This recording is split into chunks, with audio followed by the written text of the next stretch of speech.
Rice mill தொழிலில் விஜயராஜாக விஜயகாந்த் அவர்கள் இருந்தபொழுது அவருக்கு சினிமாவின் வாசல் திறந்துவிட்டவர் சேனாஸ் பிலிம்ஸ் விநியோகஸ்தர் முகமது மர்சூக். தனது கழுத்து சங்கிலியை விஜயகாந்த் கழுத்தில் அணிவித்து ஒரு போட்டோ செக்ஷன் செய்ய சொன்னதும் மதுரை விநியோகத்தை நான் வாங்கிக் கொள்கிறேன் என்று டைரக்டர் M.A. காஜாவிடம் அறிமுகப்படுத்தி நடிக்க வாய்ப்பு வாங்கி தந்ததும் விஜயகாந்தின் 16 போட்டோக்களை நல்ல கவரேஜ் செய்து வைத்ததும் முகமது மர்சூக் தான். விஜயகாந்தின் சினிமா வாழ்வின் வெற்றிக்கு பெருந்துணையாக தோள் கொடுத்து இருந்தவர் இப்ராஹிம் ராவுத்தர்.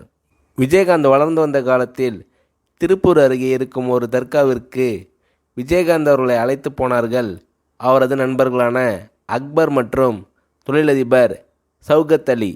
கண்ணனூரில் உள்ள அந்த தர்காவில் விஜயகாந்த் 50 ரூபாய் காணிக்கை செலுத்தினார்.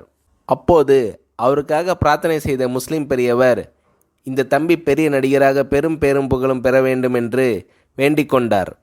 இதை கேட்டு சிலிர்த்த விஜயகாந்த், அப்படி பெரிய நடிகராக ஆகிவிட்டால் தர்காவிற்கு 50,000 தருகிறேன் என்றார்.